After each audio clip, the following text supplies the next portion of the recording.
আজি এটা মাহ সম্পূৰ্ণ হল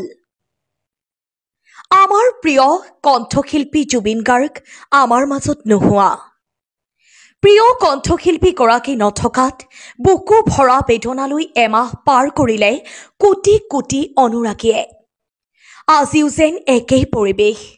প্ৰিয় কণ্ঠশিল্পী গৰাকীৰ বাবে বিভিন্নজনে পালন কৰিছে বিভিন্ন নিয়ম তাৰ মাজতে হত্যাকাণ্ডৰ তদন্তৰ দাবী জনাই ক্ষোভ প্ৰকাশ কৰা দেখা গৈছে ৰাজ্যৰ লগতে বিশ্ববাসীয়ে তাৰ সমান্তৰালকৈ আমছুৱে আজি এমাহ সম্পূৰ্ণ হোৱাত ৰাজ্যজুৰি আয়োজন কৰিছে শ্ৰদ্ধাঞ্জলি অনুষ্ঠানৰ ৰাজ্যৰ লগতে হুজাই জিলা আমছুৱে মুৰাদঝাৰত বিভিন্ন জাতি ধৰ্মাৱলম্বীৰ লোকে আয়োজন কৰে প্ৰিয় কণ্ঠশিল্পী গৰাকীৰ শ্ৰদ্ধাঞ্জলি অনুষ্ঠান মুৰাদঝাৰতো আমছুৰ উদ্যোগত আয়োজন কৰা হয় শ্ৰদ্ধাঞ্জলি অনুষ্ঠান এই অনুষ্ঠানত ভাগ লৈ সকলোকে তাৰ উপৰিও প্ৰিয় কণ্ঠশিল্পী গৰাকীৰ মায়াবিনী গীতৰ উপৰিও গায় বিভিন্ন গীত জুবিন গাৰ্গ দেৱ ৰহস্যজনক মৃত্যু হৈছে আৰু আজি এক মাহ গতিকে আমি আজি সৰ্বধৰ্মীয়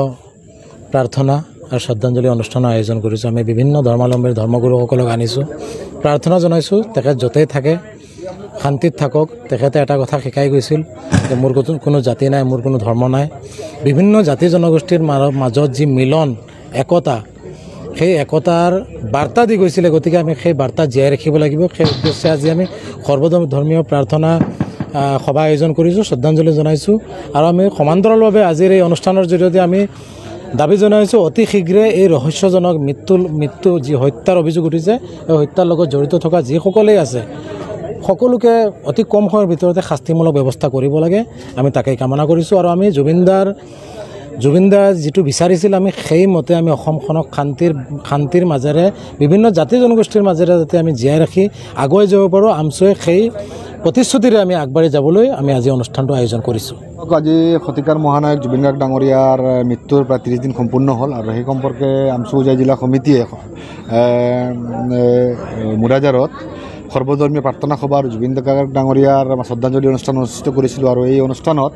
আমাৰ ইছলাম ধৰ্মাৱলম্বীৰ লোকসকল আমাৰ মানে নামঘৰীয়াসকল আমাৰ শিখ মানে ধৰ্মগুৰুসকলে আহি তেখেতসকলে নিজ নিজ ধৰ্ম হিচাপে জুবিন গাৰ্গ ডাঙৰীয়াৰ আত্মাৰ সদ্গতিৰ বাবে তেখেতসকলে প্ৰাৰ্থনা কৰে আমি সকলোৱে প্ৰাৰ্থনা কৰোঁ আৰু আমি এইটোৱে কামনা কৰোঁ যাতে ঈশ্বৰে তেখেতৰ আত্মাক সদ্গতি প্ৰদান কৰক আৰু তেখেতৰ আদৰ্শ যাতে আমি সকলোৱে নিজৰ জীৱনত আনি